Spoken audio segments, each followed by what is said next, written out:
Shalom kekasih Tuhan dimanapun Anda berada. Saya percaya karena kemurahan Tuhan kita bisa ada sampai saat ini.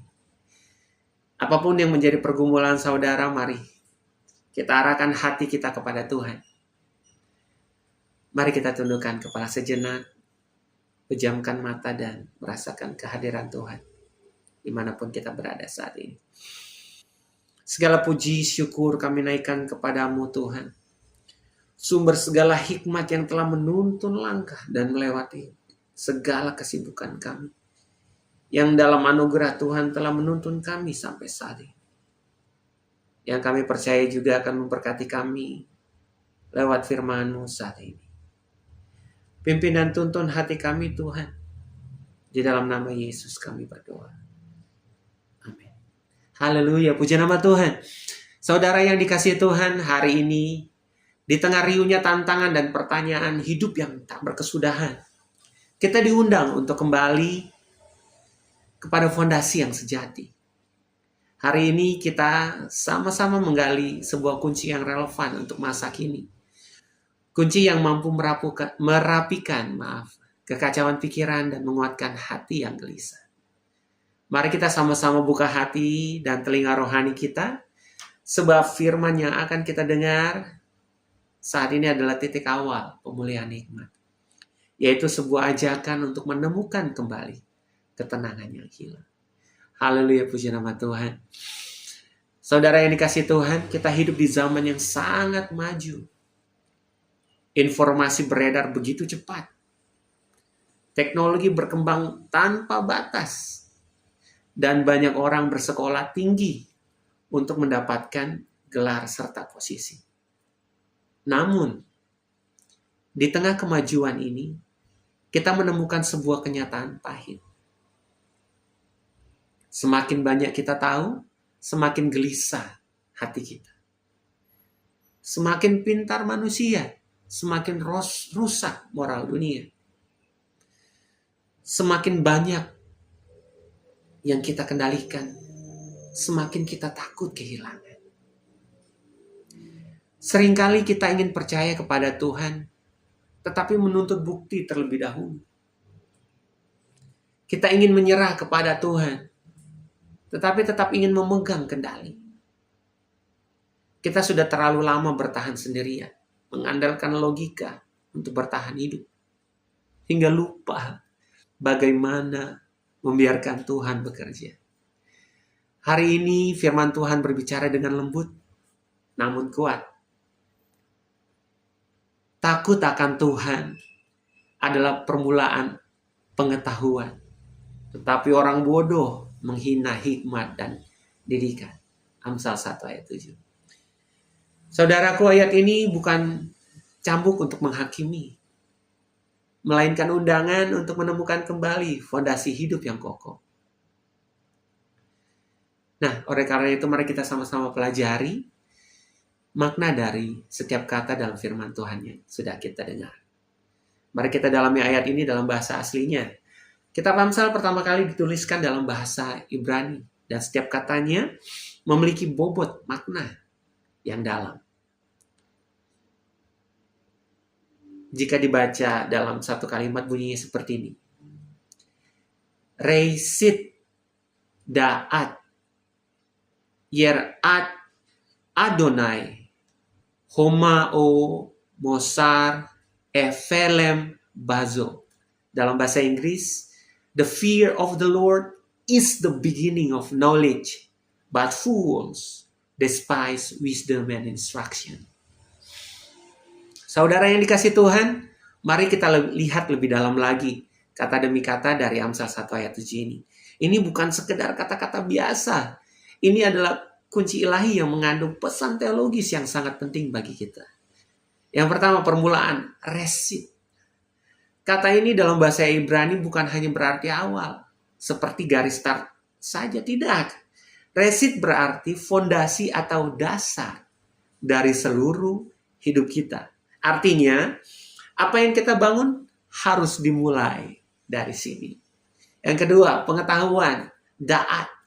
Ini juga bukan sekedar informasi yang kita dapat dari buku atau internet, atau sekedar data di kepala. Daat adalah pengetahuan yang bersifat relasional, yaitu mengenal pribadi Tuhan secara dekat dan intim. Dan bukan hanya tahu tentang Dia saja. Ketiga, takut akan Tuhan. Yirat Adonai. Ini bagian yang sering disalahpahami. Takut di sini bukan berarti takut karena diancam. Seperti anak yang takut dihukum oleh orang tuanya. Yirat adalah rasa hormat yang mendalam, ketundukan dan kepercayaan kepada Tuhan. Ya, bahwa Dia adalah Bapa yang baik dan setia. Puji Tuhan. Yang keempat, hikmat, hokmah.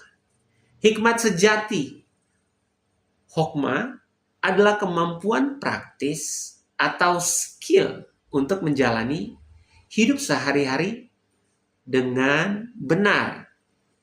Ini bukan sekedar teori agama yang kita hafal, tetapi bagaimana kita membuat keputusan yang tepat di rumah, di kantor, atau di tengah masalah yang sedang kita hadapi.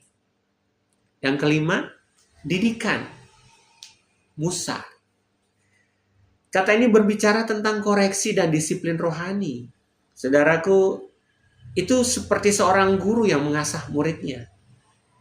Didikan Tuhan hadir untuk membentuk karakter kita, agar kita semakin serupa dengan Kristus.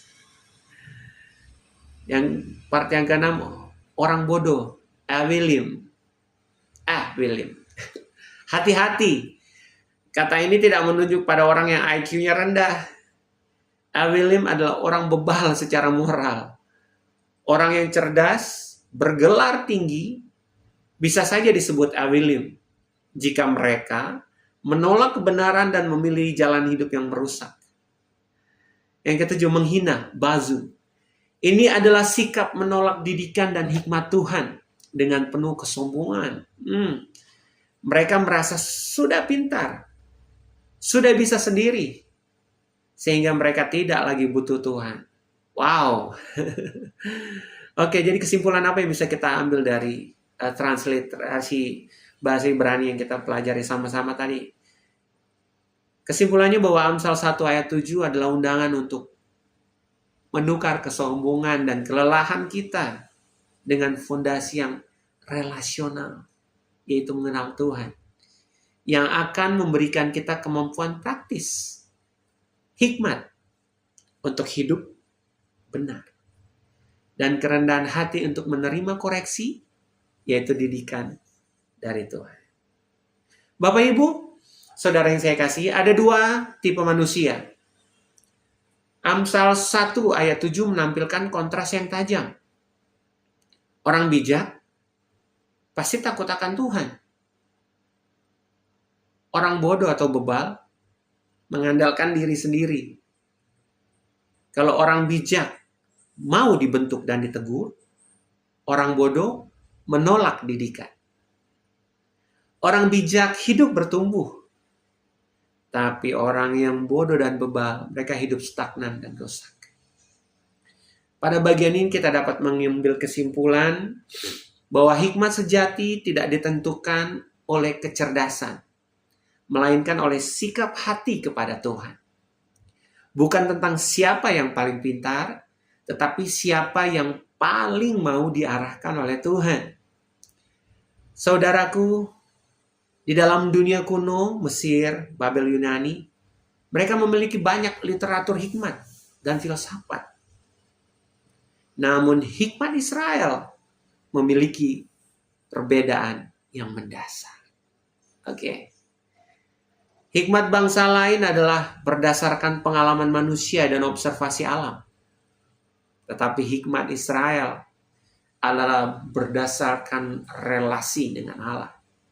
Luar biasa. Karena itu, kitab-kitab hikmat dalam Perjanjian Lama juga menegaskan beberapa di antaranya. Permulaan hikmat adalah takut akan Tuhan. Dalam Mazmur 111 ayat 10. Takut akan Tuhan ialah membenci kejahatan. Di dalam Amsal 8 ayat 13. Takut akan Tuhan menuju hidup. Amsal 19 ayat 23.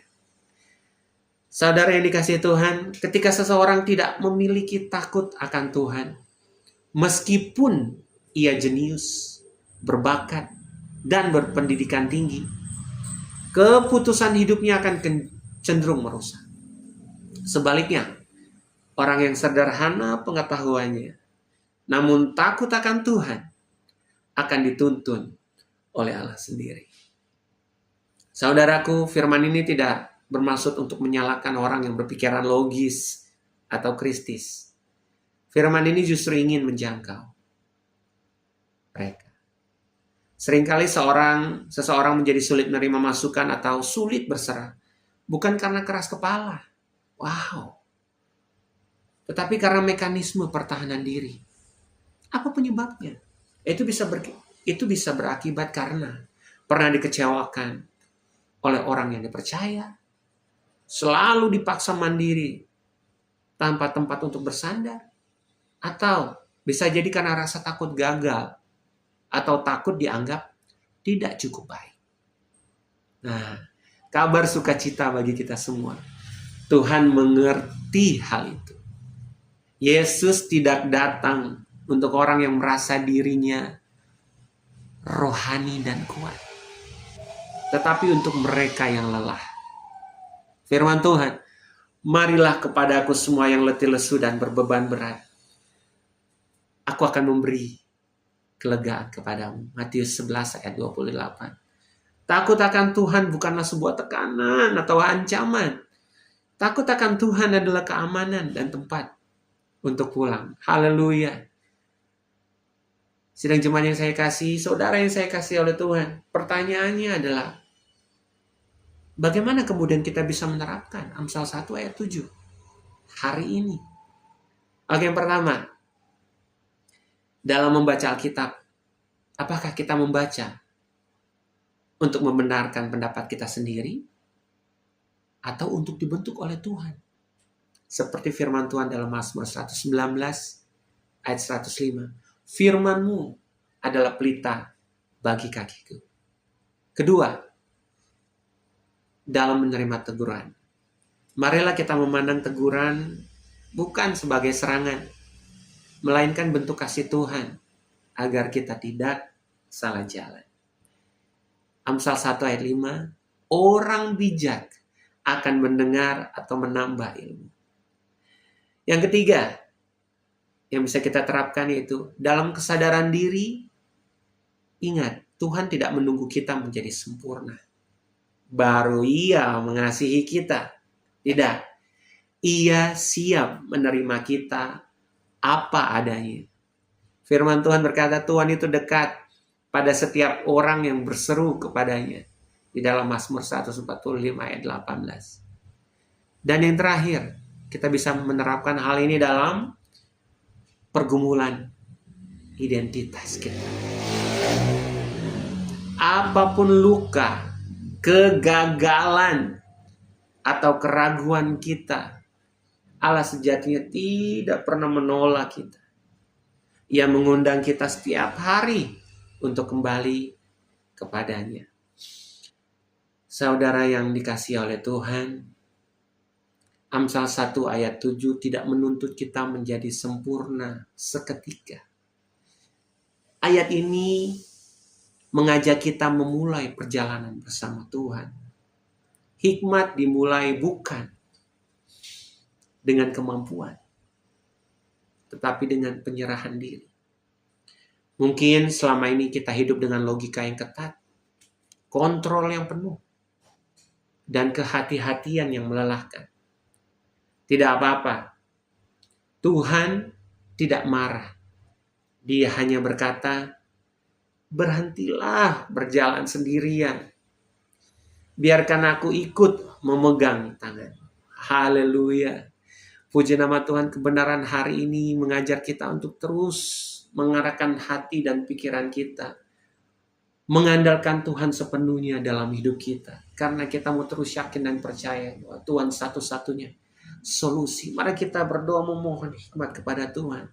Sehingga hari-hari ini hidup kita semakin lebih bermakna dan bermanfaat bagi orang lain. Menjadi berkat buat mereka dimanapun Tuhan izinkan kita berada. Haleluya, puji nama Tuhan. Semoga saudara diberkati lewat kebenaran firman Tuhan hari ini. Dan boleh merasakan hadirat Tuhan, jamahan Tuhan, penyertaan dan pertolongan Tuhan dimanapun Anda berada. Haleluya, mari kita akhiri dengan berdoa. Mari kita berdoa. Haleluya. Tuhan, selama ini kami berusaha kuat tanpa Engkau. Kami takut mempercayakan hidup kami kepada siapapun, bahkan kepadamu, karena luka dan keraguan kami. Hari ini kami belajar bahwa takut akan Engkau, Tuhan, bukan ketakutan yang menghancurkan, tetapi kepercayaan yang memulihkan hidup kami, Tuhan. Ajari kami untuk kembali bersandar kepadamu. Bentuklah kami dengan hikmat-Mu. Kami mau mulai dari sini, Tuhan. Satu langkah kecil bersama dengan Engkau. Di dalam nama Tuhan Yesus, sumber hikmat kami. Kami sudah berdoa, haleluya. Kita yang percaya dengan Tuhan bersama-sama katakan. Amin. Haleluya. Puji nama Tuhan. Jika sedang jemaat Tuhan, saudara diberkati oleh firman Tuhan, mari terus dukung channel ini untuk boleh terus berkembang dengan cara subscribe. Silakan berkomen jika ada yang ingin didoakan. Dan silakan rekomendasikan channel ini. Share buat yang lain. Jika saudara diberkati. Puji nama Tuhan. Tuhan Yesus memberkati.